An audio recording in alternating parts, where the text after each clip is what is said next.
ظہر کی نماز کی اذان دینے لگے، اللہ کے نبی کا انتقال ہو چکا ہے۔ جب اشہد ان محمد پر پہنچے تو روتے روتے روتے آواز بند ہو گئی اور جلدی سے اذان پوری کر کے نیچے آئے، کہا آج کے بعد قسم اٹھاتا ہوں اذان نہیں دوں گا، میرا نبی نہیں ہے تو اذان بھی نہیں ہے۔ اور حضرت ابو بکر سے اجازت لے کر جب وہ خلیفہ بن گئے جہاد پہ چلے گئے، 6 مہینے تک آئے نہیں۔ لاکھوں صحابہ جہاد میں گئے، کسی کو میرے نبی خواب میں نہیں آئے، صرف بلال کو آئے۔ بلال یہ کیا بے وفائی، ہم سے ملنا ہی چھوڑ دیا، ہمارے پاس آنا ہی چھوڑ دیا۔ آنکھ کھلی تو ان کو یوں لگا جیسے اللہ کے نبی زندہ بلا رہے ہیں، یا رسول اللہ میں آ گیا، یا رسول اللہ میں آ گیا۔ اور اسی وقت اونٹنی کو بھگایا۔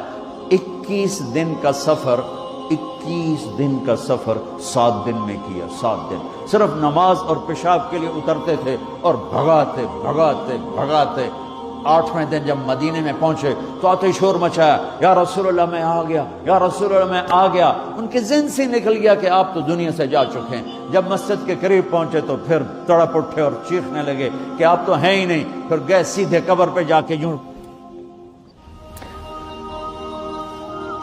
قبر کو لپٹ گئے، یا رسول اللہ میں تو آ گیا ہوں، آپ کہاں ہیں؟ یا رسول اللہ میں تو آ گیا ہوں، آپ کہاں ہیں؟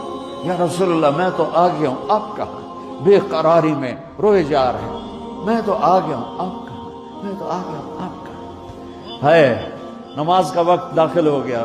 کون سی نماز تھی اللہ ہی جانتا ہے، اور سب کو پتا تھا بلال نے قسم کھائی ہے کہ اذان نہیں دیں گے، لہذا کسی کو جرت نہیں ہو رہی کہ بلال سے کہیں آج اذان بلالی سنا دے۔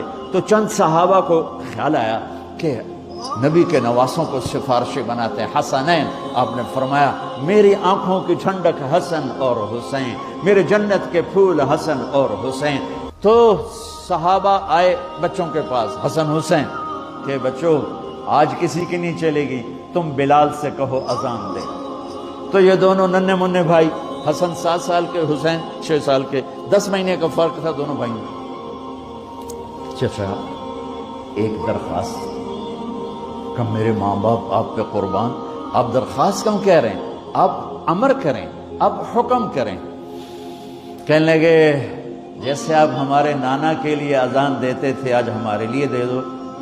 تو ایک دم وہ رونے لگے بلال، کہا ہے میرے بچوں، میں نے قسم اٹھائی تھی کہ میں اللہ کے نبی کے بعد کبھی اذان نہیں دوں گا، لیکن تم پہ تو ہزاروں قسمیں قربان ہیں، میں اپنی قسم توڑتا ہوں اور اذان دیتا ہوں۔ جب وہ چڑھنے لگے اس بی بی کے گھر، قریب ایک انصاری عورت کا گھر تھا جس کی چھت پہ چڑھ کے اذان دیا کرتے تھے، تو سانس رک گئے سب کے، آنکھیں پھٹ گئیں، اور وہ یوں منظر دیکھ رہے کہ آج بلال تو ہے، محمد مصطفیٰ نہیں ہے۔ آج اذان بلالی تو ہوگی لیکن محمد مصطفیٰ کی جھلک نہ ہوگی۔ جب انہوں نے کانوں میں انگلیاں،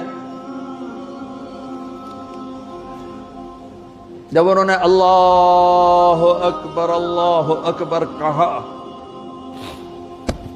تو مدینے میں گھر گھر ماتم بچھ گیا، عورتیں بھی چیختی ہوئی گھروں سے باہر نکل آئیں، سارے مدینے کی گلیوں میں چیخ و پکار مچ گئی، اور یوں سب کو لگا جیسے محمد مصطفیٰ زندہ ہیں اور ان کا زمانہ ہے، لیکن آپ تو جا چکے تھے۔ یہ بلال کو جو رتبہ میرے رب نے دیا، یہ غلامی مصطفیٰ کی وجہ